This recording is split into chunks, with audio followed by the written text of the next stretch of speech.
King Charles is changing his grandson's future, but not in the way the public expects.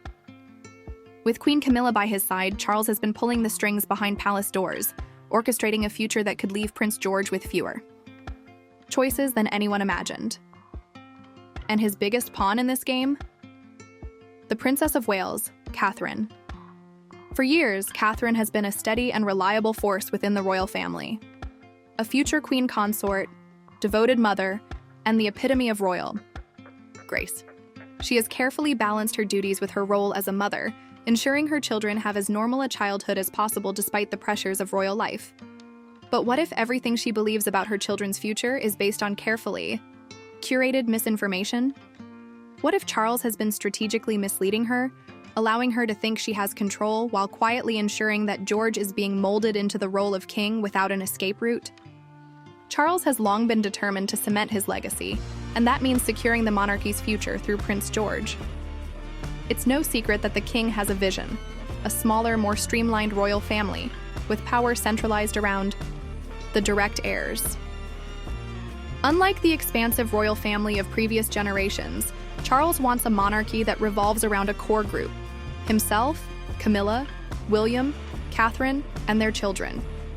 But what does that mean for the younger royals? What about Louis, who, despite being third in line to the throne, might never be allowed to live life on his own terms? What about Charlotte, who has already been compared to Princess Anne, a woman who sacrificed personal happiness in service of the crown? Most importantly, what about George, who, at just 10 years old, is already being positioned as the future of the monarchy without being given the space to define his own dreams and ambitions? Catherine has always been protective of her children's privacy. She and William have fought to give George, Charlotte, and Louis as normal a childhood as possible, shielding them from the relentless pressures that defined William's early years. They have deliberately kept them out of the spotlight for much of their formative years, ensuring that they are not constantly subjected to the harsh scrutiny of the media and the unrealistic expectations of the public. But sources suggest Charles has been subtly undermining this effort, whispering assurances to Catherine while making quiet decisions that steer George toward a life of unwavering royal duty. He has reassured Catherine that George will have a chance to grow up away from the pressures of the throne, but in reality, he is already laying the groundwork for a future where George has no choice but to embrace the role of king. The first sign? Charles's public rhetoric about duty and service. Since ascending the throne, he's doubled down on the importance of responsibility and devotion to the crown, reinforcing the idea that George must be prepared for his future role far earlier than William was. Unlike his own approach to parenting, where he allowed William and Harry some semblance of personal choice before fully committing to royal life, Charles appears to be molding George from childhood, ensuring there's no room for escape. The pressure is mounting, and George's presence at key royal events has become more pronounced. The carefully orchestrated public appearances, the increasing focus on his demeanor and body language, and the subtle messaging that he is being prepared to rule. All of these elements point to a deliberate strategy. But here's where it gets concerning. Catherine has been led to believe that she still has control over the pace at which George is introduced to royal life. In private, Charles assures her that George's education and upbringing will follow the carefully balanced approach that she and William have fought for. He tells her that George will be able to make choices about his own future, that he will not be forced into a role he does not want.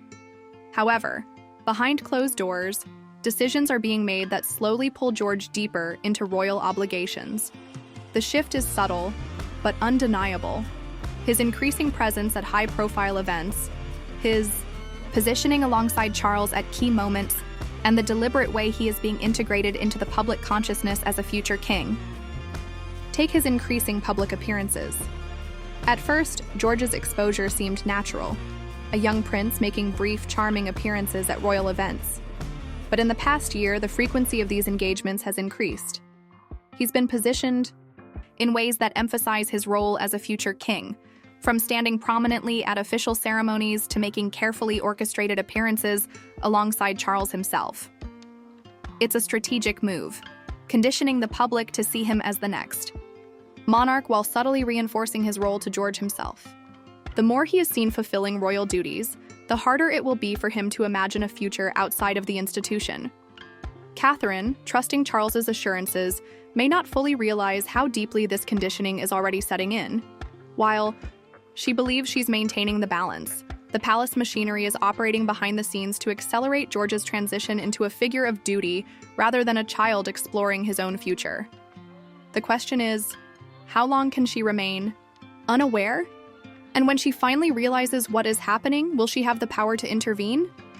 Or will it be too late to reverse course? And then there's the matter of Queen Camilla. She has become one of Charles's most influential advisors, and she shares his commitment to securing the monarchy's future. Camilla's influence in palace affairs has grown significantly since Charles took the throne, and sources suggest she plays a key role in reinforcing George's path. While Catherine is led to believe she has final say over George's exposure, Camilla is working to ensure that Charles's plans stay on track. She has positioned herself as a supportive step-grandmother, but behind the scenes, she is one of the key architects of this strategy. She understands the power of optics, and she knows that ensuring George is firmly embedded in the royal structure now will prevent future rebellion. The biggest irony? Charles is repeating history. He was once a boy caught between duty and personal longing. He watched his mother, Queen Elizabeth II, place the monarchy above all else, and he grew up under the shadow of an unyielding institution. Now, rather than allowing George the choices he once wished he had, Charles is ensuring that his grandson has none. He is, perhaps unintentionally, doing to George what was done to him, removing any sense of personal freedom in the name of duty. Catherine may still believe she has time to shape George's future. She may trust Charles's words, believing that his support means she retains control. But as the months go by and George becomes further enmeshed in the public's perception of duty, the reality will become clear. The question is, when Catherine finally realizes the truth, will she be able to change the course of her son's future? Or will it be too late? The monarchy thrives on continuity, but history has shown that the greatest dangers come from within. If Charles continues down this path, he may secure his legacy, but at what cost? And more importantly, how long will Catherine remain unaware of the truth? One thing is certain. If Catherine does not act soon, she risks losing control over George's future entirely. She may have been misled, but the time will come when she can no longer ignore the truth. The question is, when that moment arrives, what will she do? And will it be enough to change George's fate?